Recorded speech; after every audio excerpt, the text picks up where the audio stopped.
રાજકારણમાં હમણાં તો નથી જોડાવો, એટલે એવું ના વિચારતા કે ભાઈ રાજકારણમાં જોડાવાનું છે એટલે આ બધું થાય છે, એવું નથી.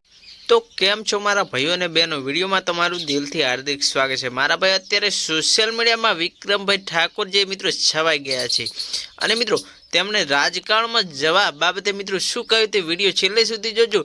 વિડીયો ગમે તો વિડીયો લાઈક કરી નાખજો. ચેનલ પર નવા આવ્યા હોય તમારી ચેનલને સબસ્ક્રાઈબ કરવાનું ભૂલતા નહીં. મારા ભાઈઓ તમને જણાવી દે કે જે વિક્રમભાઈ ઠાકોર જે મિત્રો જે વિધાનસભામાં મિત્રો બધા કલાકારોની બોલાવીને મિત્રો સન્માન કરવામાં આવ્યું હતું મિત્રો, તે ખૂબ સારી વાત કહેવાય. પરંતુ મિત્રો ગુજરાતના સુપરસ્ટાર એવા વિક્રમભાઈ ઠાકોર કે જેમને મિત્રો નહોતા બોલાવવામાં આવ્યા અને આ બાબતે મિત્રો વિક્રમભાઈ ઠાકોર નાખુશ થયા હતા અને મિત્રો જે કાર્યકર્તાઓ બધા હતા તેમનાથી મિત્રો વિક્રમભાઈ ઠાકોર નારાજ પણ હતા. મિત્રો વિક્રમભાઈ ઠાકોરનું કહેવું એમ છે કે તમે ભલે મને ના બોલાયો પણ મારી સમાજનો કોઈ પણ નાના મોટો કલાકારને બોલાયો હોત ને તો હું ખુશ હોય. અને આ બાબતે મિત્રો હવે વિક્રમભાઈ ઠાકોરે કીધું છે કે તમે એવું ના સમજતા કે મારે રાજકારણમાં જવું છે એટલા માટે મેં આ મુદ્દો ઉઠાવ્યો છે, કેમ કે આ મુદ્દો મારા સમાજ માટે છે.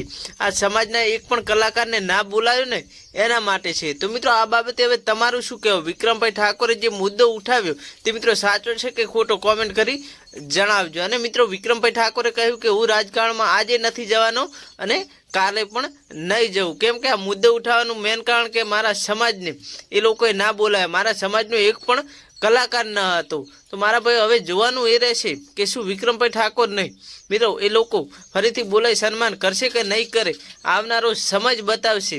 વિડીયો ગમે તો વિડીયોને લાઈક કરી નાખજો. ચેનલ પર નવા આવ્યા હોય તો ચેનલને સબસ્ક્રાઈબ કરવાનું ભૂલતા નહીં. અને મારા ભાઈઓ આ બધી માહિતી સોશિયલ મીડિયા આધારિત છે. આની અમારી ચેનલ કે અમે કોઈ પણ જાતની પુષ્ટિ કરતા નથી. મારા ભાઈઓની નોંધ લેવી. મળીએ એક મિત્રો નવા વિડીયો સાથે.